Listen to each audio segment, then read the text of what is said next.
Então, diante desse cenário de coisas que vão acontecendo conosco, eu creio que, para terminar esse ano, a gente tem que meditar sobre recomeço.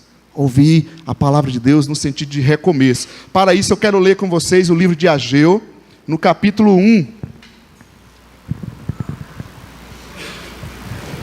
Ageu, no capítulo 1, está antes de Zacarias, Malaquias, os dois últimos livros do Antigo Testamento.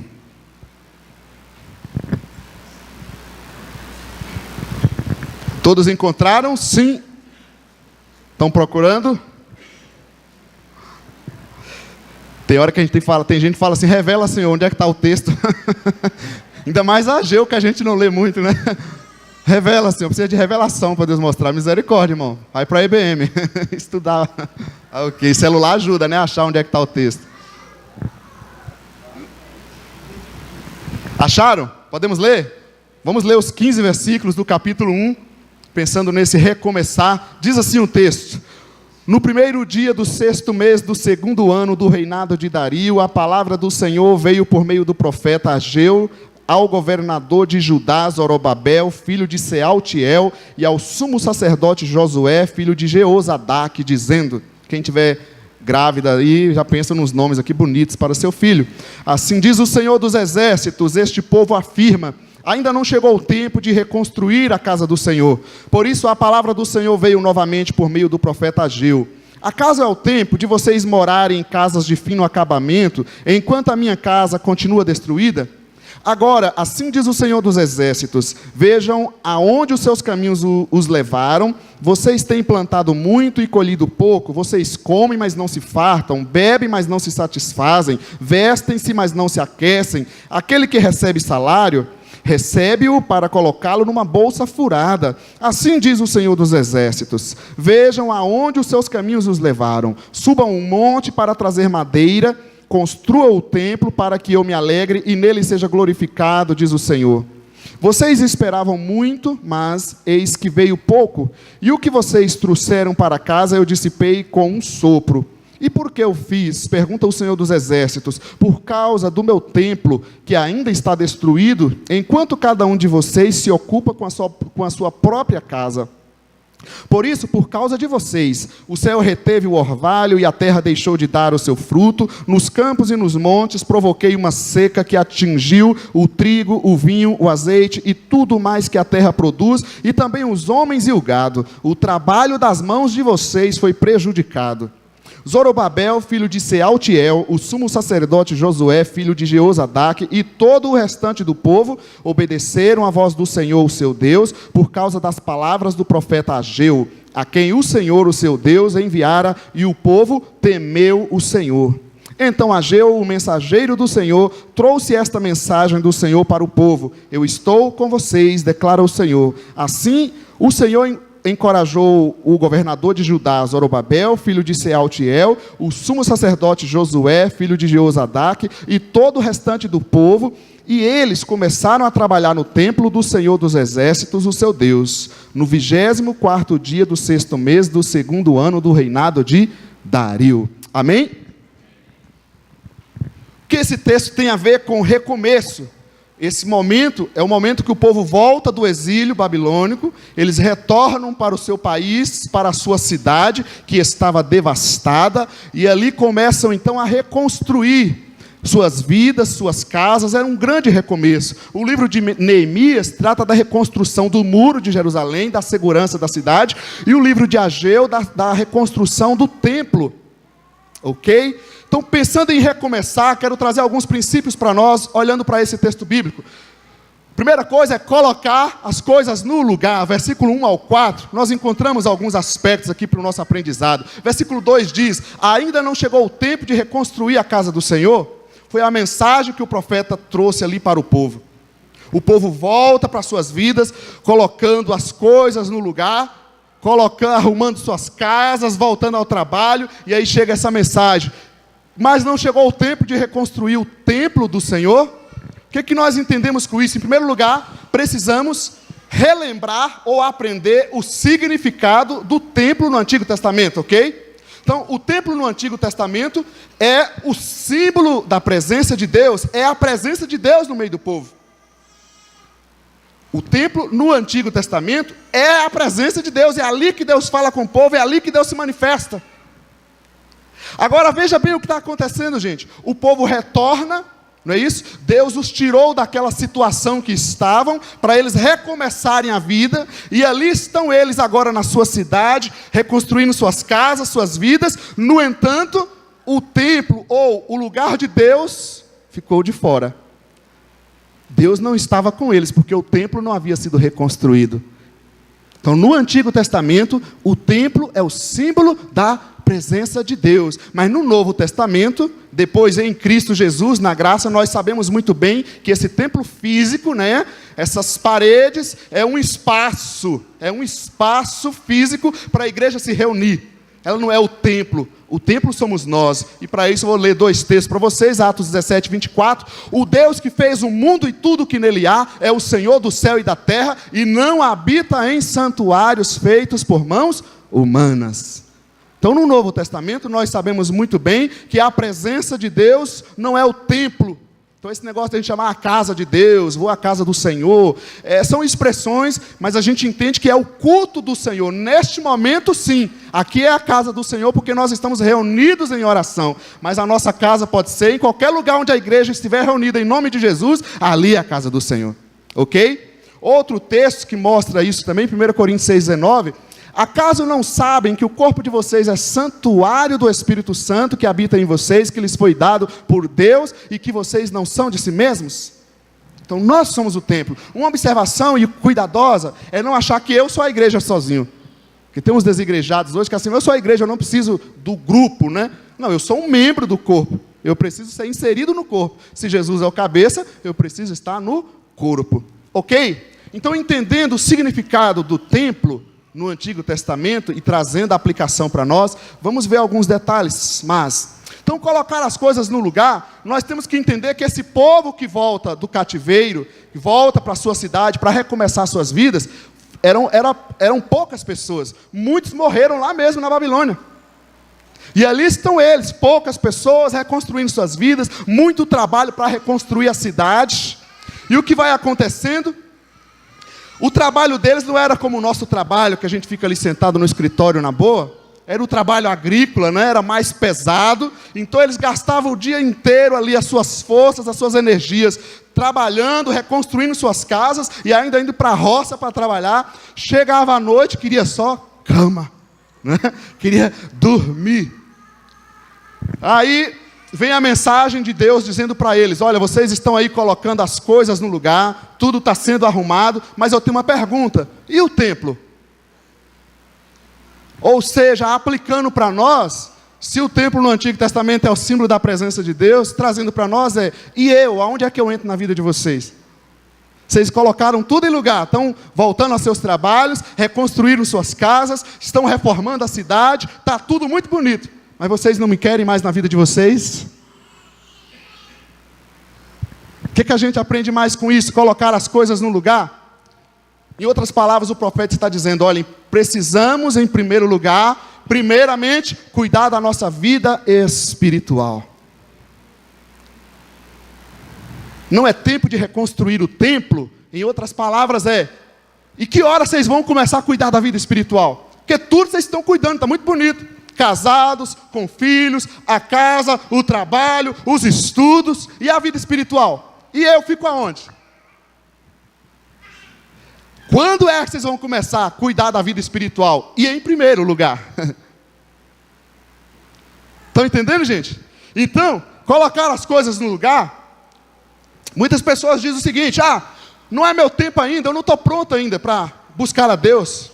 Não estou pronto ainda para batizar, para servir. Não estou pronto ainda para ter um compromisso com Deus. Não é meu tempo. Na verdade, o que não é tempo nosso é o amanhã, porque o amanhã não pertence a nós. A gente vive uma prepotência achando que a gente vai ter tantos anos de vida. Não, querido.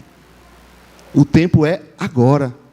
Então não é o tempo ainda de começar, não é o tempo de cuidar da vida espiritual. Outra coisa que a gente vê aqui, muitas respostas que acontecem, as pessoas dizendo assim: eu estou muito ocupado. Que é o que o povo começou, mas como é que a gente vai construir? A gente está gastando toda a nossa força, toda a nossa energia, a gente não vai ter tempo para isso. Então você imagina você fazendo a sua mudança linda, maravilhosa, a casa daquele jeito, não é isso? A gente já ajudou umas mudanças aí, Jesus, quando é apartamento ainda. E tem uns irmãos que são abençoados, que eles escolhem um apartamento no quarto andar, assim, sem elevador. E aí chama você para ajudar na mudança. Se chamar, eu vou dizer, está repreendido. Gente, é do céu, é sofredor o negócio. Mas acontece. Agora, você imagina a gente colocando as coisas no lugar, o povo ali que está voltando do exílio, não é isso? Você que saiu daquela situação, aí você vai recomeçar a sua vida. Em primeiro lugar, o que é que a gente vai fazer? Claro, né? Vou rever minha vida com Deus. Amém? Só que não foi isso que aconteceu. Deveria ser. Primeiro checklist nosso ali é Deus. Eu coloco Deus e igreja por quê? Porque se Jesus é o cabeça, a igreja é o corpo. Se eu estou relacionando com Deus, eu estou com a igreja, né? Então, para entender isso. Só que a gente não faz assim, a gente tira Deus do lugar dele, a gente coloca tudo no lugar. O carro, o dinheiro, as finanças, os filhos, a educação, a casa, está tudo muito bonito, só não tem Deus. E o organograma da nossa vida vai sendo bagunçado, porque a gente tira Deus do lugar dele. Muitas vezes a família da gente, já não estamos olhando para ela também, ou a nossa vida pessoal, se você é solteiro. Colocar as coisas em ordem, casal, filhos, não o filho acima do casal. Nossa vida com o trabalho, com os estudos, quantas vezes vamos nessa correria da vida, do jeito que a vida está, vamos nos dedicando aos trabalhos, aos estudos, e a nossa vida familiar vai ficando de lado. Muitas vezes olhamos para os amigos, para o lazer, vamos colocando essas coisas no lugar de Deus. Essa aqui deveria ser a ordem, querido. E quem sabe a gente pode acrescentar aqui problemas e lutas no organograma da vida, que nós todos temos, mas eles deveriam ficar mais embaixo, né? O problema não pode ocupar o lugar da minha família. Ele não pode ser maior que a minha família. Você tem uma crise no teu casamento, mas teu casamento está acima do teu problema, da tua crise. Teu filho está acima dessa crise. Quando a gente pensa assim, isso nos ajuda a enfrentar o problema melhor. Agora, se eu achar que tanto faz eu desfazer minha amizade com o Lucas por causa de um problema, significa o quê? Eu estou colocando o problema no mesmo lugar aqui. Mas ele tem que estar abaixo. A pessoa vale mais do que o problema, do que os erros ou os acertos. Se você inverte o organograma, o que acontece? Quem fica em primeiro lugar? Os problemas e as lutas. Os amigos, o lazer, trabalho, estudos, muitas vezes aí está na nossa cabeça, né? Muita coisa para fazer. E Deus? Cadê Deus na minha vida? Cadê a igreja? A pessoa se afasta, vai se afastando, e muitas vezes ela diz, a igreja está afastada, mas a gente se isola, a gente não vê, mas por quê? Porque a gente se isola das pessoas, se afasta e diz, cadê Deus? Você pode tirar a bagunça da casa, tirar aquele monte de caixa, que com certeza você vai achar Deus escondido lá em algum lugar. A gente não colocou Ele no lugar devido onde Ele devia estar. Amém, gente? Colocar as coisas no lugar, então, versículo 4 ainda fala, acaso é tempo de vocês morarem em casas de fino acabamento, enquanto a minha casa continua destruída? Fica parecendo que Deus não se importa com a nossa felicidade, não é verdade? Porque assim, o povo voltou daquela luta, gente, foram mais 70 anos de cativeiro babilônico, aí o povo retorna, está lá reconstruindo a casa, reconstruindo a vida, fazendo a vida deles, né? E aí chega Deus, e o templo, gente, vocês não vão cuidar dele? Eu pergunto, será que Deus não se importa com a nossa casa, gente? Será que é isso? Será que Deus não se importa com o nosso trabalho?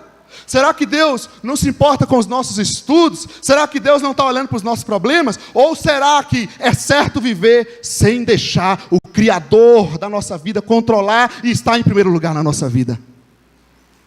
Não é que Deus não se importa com a nossa felicidade. Não é que Deus não se importa com o nosso trabalho, com os nossos estudos, com a nossa família, com os nossos problemas. É que Ele está dizendo, olha, o jeito que vocês estão querendo viver, vocês estão me tirando do centro. Se vocês quiserem seguir esse caminho, sigam. Mas eu não estou com vocês, porque vocês não estão me permitindo estar. Precisamos colocar as coisas no lugar, gente.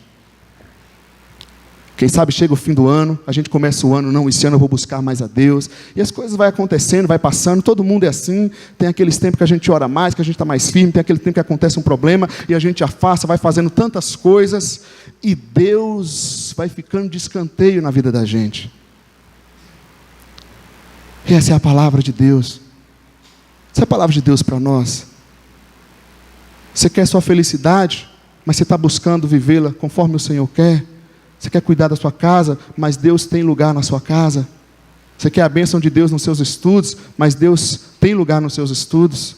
Ou os estudos ocuparam o lugar de Deus? Amém? Está claro ou escuro? Vamos colocar as coisas no lugar nessa noite, amém? Fazer um checklist e rever o lugar das coisas na nossa vida. Em segundo lugar, recomeçar é também rever os nossos passos. Do versículo 5 ao 11, rever os nossos passos.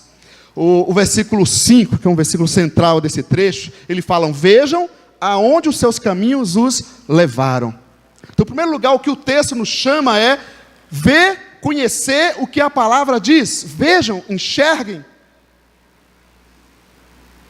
E isso é complicado porque a nossa problemática é exatamente não olhar, não enxergar as coisas. Olha, vocês estão vivendo, estão correndo atrás, estão fazendo isso, fazendo aquilo, e me deixaram de lado. Será que vocês vão ouvir? A gente fica meio surdo, né, com as coisas, com a correria. E Deus chama eles: olha, vejam, vamos voltar aqui agora. O que a palavra diz? Se a gente aplicar isso, gente, o que a palavra fala sobre a vida profissional?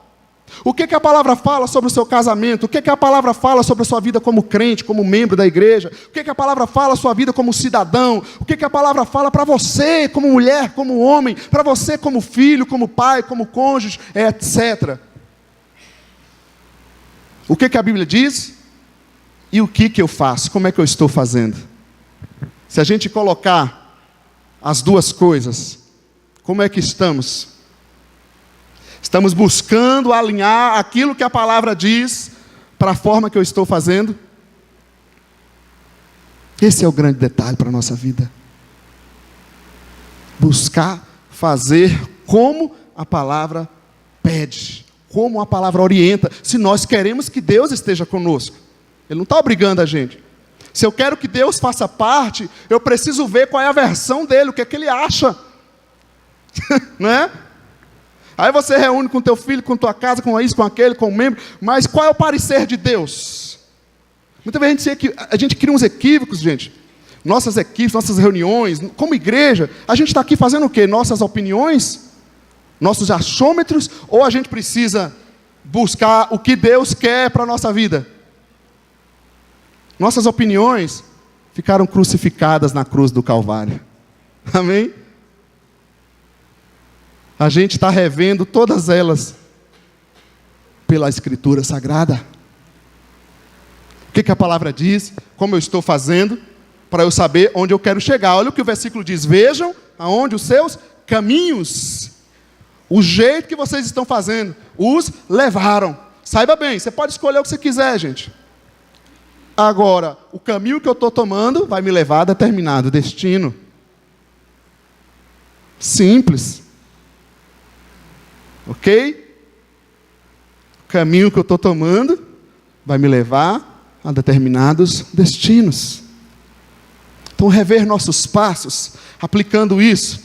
Olha só o que o texto fala no versículo 6. Vocês têm plantado muito, colhido pouco, comem, não se fartam, bebem, mas não se satisfazem, vestem, mas não se aquecem. O salário de vocês se recebe é como colocado numa bolsa furada. Eu acho interessante, olha só as áreas que o texto está falando aqui. Fala de trabalho. Vocês estão trabalhando muito, não era caso de desemprego. No entanto, vocês trabalham. Parece que a coisa não anda. Eu estou tão ocupado, com tanta coisa para fazer, que eu não tenho tempo para buscar a Deus. E quanto mais eu faço isso, parece que mais meu trabalho não rende. Eu já experimentei disso, é fantástico isso. A gente acha que gastar tempo em oração é uma perda de tempo, né? E aí você vai fazer as coisas, tanta coisa para resolver, e gente, parece que a coisa não rende. Mas quando a gente está vivendo, buscando a Deus, renovando, é impressionante. É o maior investimento que uma pessoa faz, é colocar Deus no primeiro lugar da vida dele, porque as outras coisas serão acrescentadas. Fala de trabalho, claro que ele se preocupa. Fala de alimentação, vocês comem, mas não se fartam. Olha, vocês estão comendo, parece que nada vira. Olha a situação que aconteceu na vida deles. Já viu aquele ditado: crente não bebe, mas come. Aqui não vira esses negócios não, gente. Aqui a gente não fala isso não. Não, o crente aqui se preocupa com a alimentação dele também, amém? Às vezes a gente relaxa um pouquinho, porque os irmãos ficam fazendo um monte de bolo doce, essas coisas e tal, mas a gente precisa pensar, rever nossos passos, trabalho, alimentação. O texto aponta também sobre as roupas. Vocês vestem, mas não se aquecem. Todas essas áreas, devido ao povo tirar Deus do primeiro lugar da vida deles, essas áreas foram afetadas. Tem, mas não tem ao mesmo tempo. Precisa se preocupar. Claro que Deus se preocupa. Vamos entrar nos legalismos de roupa do pode ou não pode, mas um cristão também se preocupa com a roupa dele. Não só no sentido de ter, mas como também ele se veste para cada ocasião. O texto fala também das finanças. O salário de vocês está sendo colocado numa bolsa furada. Ele tem, mas o negócio está esvaziando. Agora eu te pergunto: eu quero a bênção de Deus para a minha vida? Se eu estou buscando a Deus, é que eu quero viver a bênção dele, correto? Agora, se eu quero viver a bênção dele, por que eu não deixo ele ser o Senhor, ele ser Deus? É ele que fala, eu ouço. É ele que diz, eu obedeço. Ele orienta e eu sigo.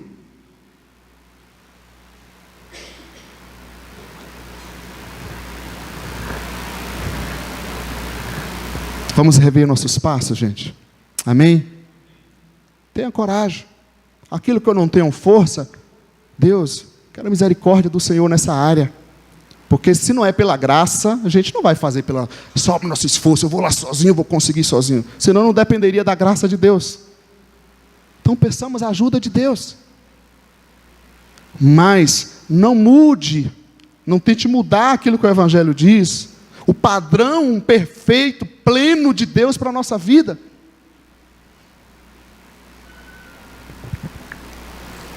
Rever os passos significa que não é a dedicação a Deus, a minha obediência a Ele que vai me prejudicar. Isso que eu aprendo aqui. Olha, vocês estão plantando, trabalham, mas não colhem. Vocês se alimentam, mas não se satisfazem. Vocês recebem o salário e parece que vai para uma bolsa furada.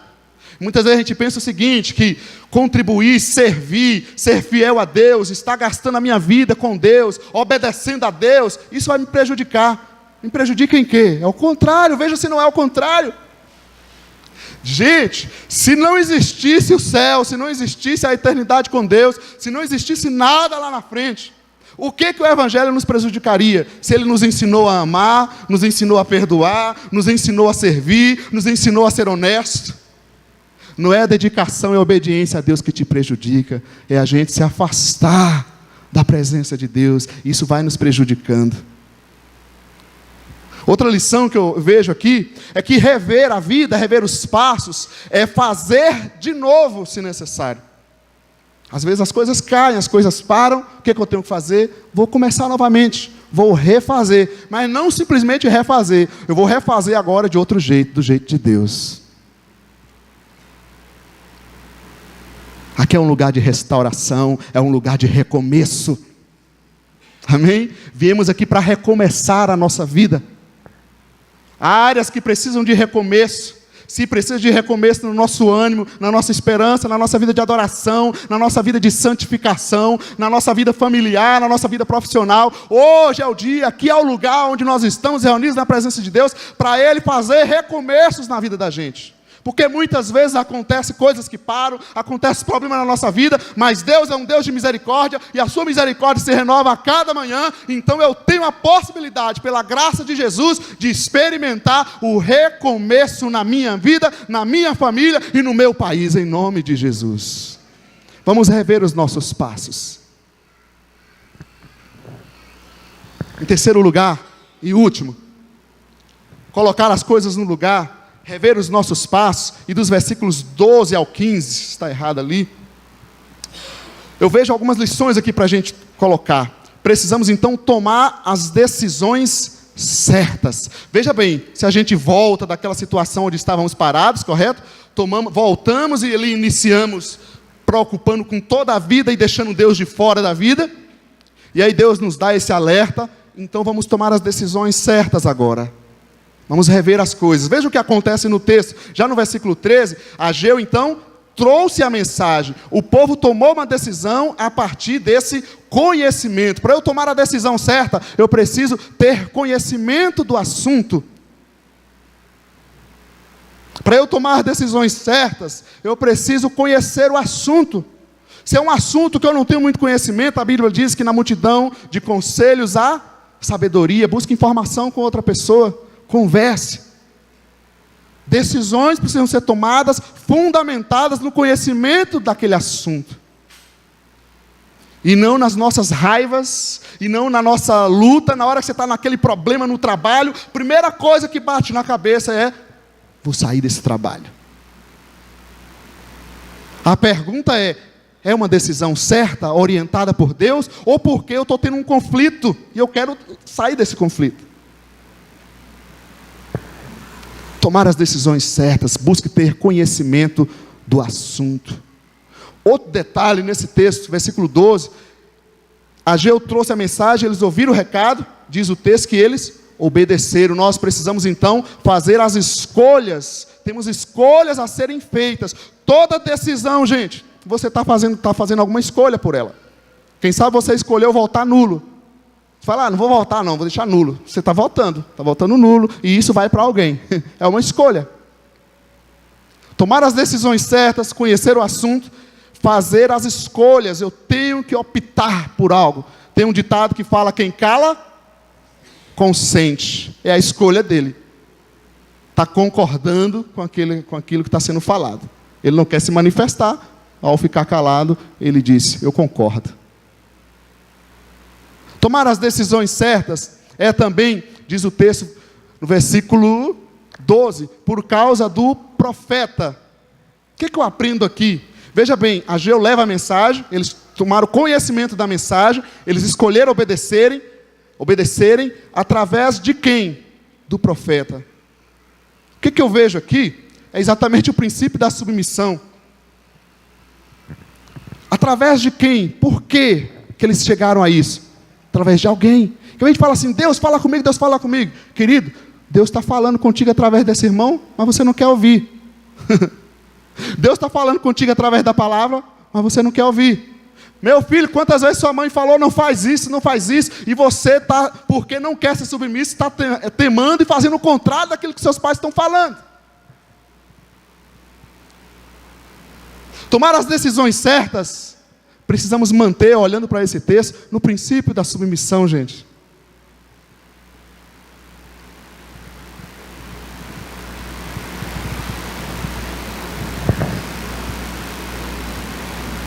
Quem sabe nós não conseguimos perdoar o outro, e a Bíblia diz que sejamos submissos uns aos outros. Efésios 5:21.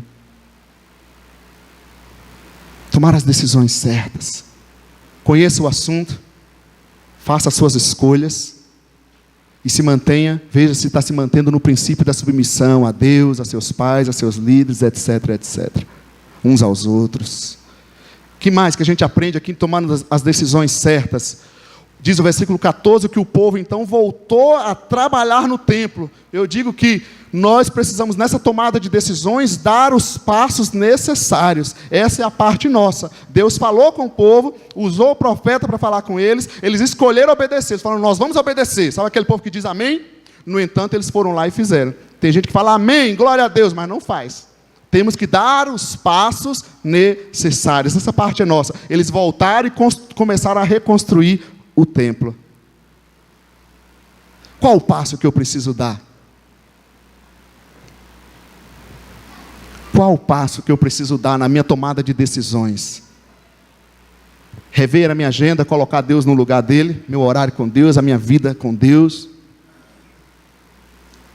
meu batismo, meu serviço na igreja, me envolver mais, etc. Mudar no meu comportamento no trabalho, na minha casa? Qual o passo que eu preciso dar?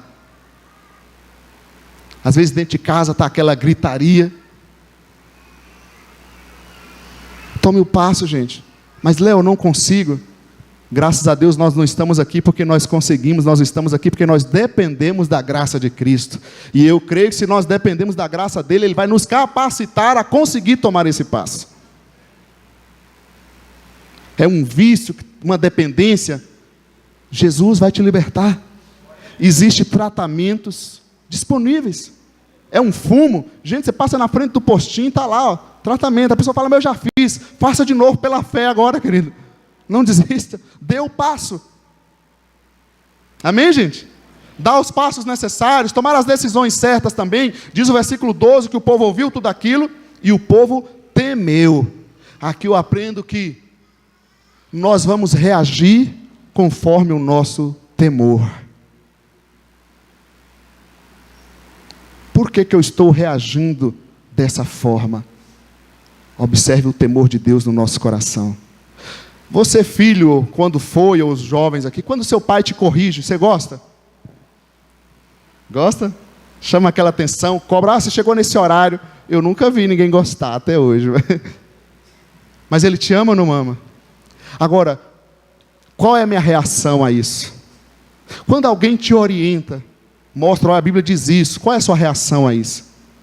Nossa reação será conforme o nosso temor à palavra de Deus. Aquelas áreas que a gente ainda não deu os passos, eu diria, olha, peça a Deus para gerar temor no nosso coração. Está faltando temor. Porque se eu não vou temer a Deus, eu não vou querer obedecê-lo.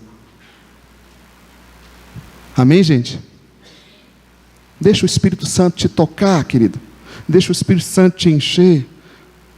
Vamos deixar a graça de Deus trabalhar na nossa vida, nos esvaziar. Eu quero estar vazio de todo orgulho humano.